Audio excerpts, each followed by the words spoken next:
സ്വാമിചരണം.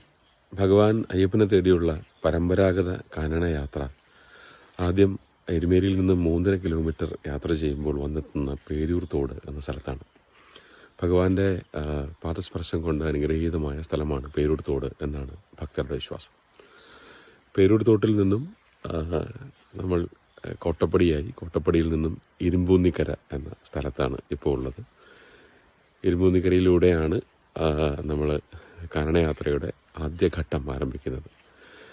പ്രത്യേകിച്ചും ഇരുമ്പൂന്നിക്കര കഴിഞ്ഞ് ഒരു ഫോറസ്റ്റ് ചെക്ക് പോസ്റ്റ് ഉണ്ട്. ഈ ഫോറസ്റ്റ് ചെക്ക് പോസ്റ്റിലൂടെയാണ് നമ്മൾ യാത്ര തുടങ്ങുക. രാവിലെ 6 മണിക്ക് ശേഷം മാത്രമേ ഈ ഫോറസ്റ്റ് ചെക്ക് പോസ്റ്റിനകത്തേക്ക് ഭക്തരെ കടത്തിവിടുകയുള്ളൂ.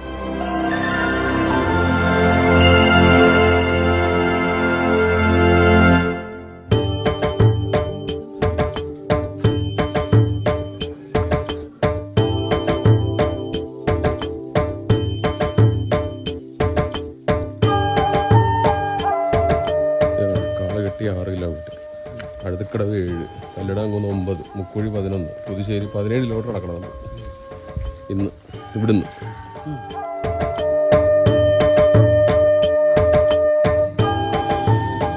അങ്ങനെ തേക്ക് പ്ലാന്റേഷനകത്തുകൂടിയുള്ള യാത്രയാണ് ഇത്. കാളകെട്ടിയിലേക്കാണ്. ഏതാണ്ട് 6 കിലോമീറ്റർ ദൂരമാണ്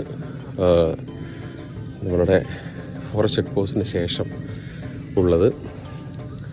അത്യാവശ്യം ജീപ്പ് പോകുന്ന വഴിയിലൂടെയാണ് നമ്മുടെ യാത്ര. എന്നാൽ വന്യമൃഗങ്ങളുടെ സാന്നിധ്യം ഉണ്ടാവാൻ സാധ്യതയുള്ള സ്ഥലങ്ങളിലൊന്നുകൂടിയാണ് ഇപ്പം നമ്മൾ യാത്ര ചെയ്തുകൊണ്ടിരിക്കുന്നത്.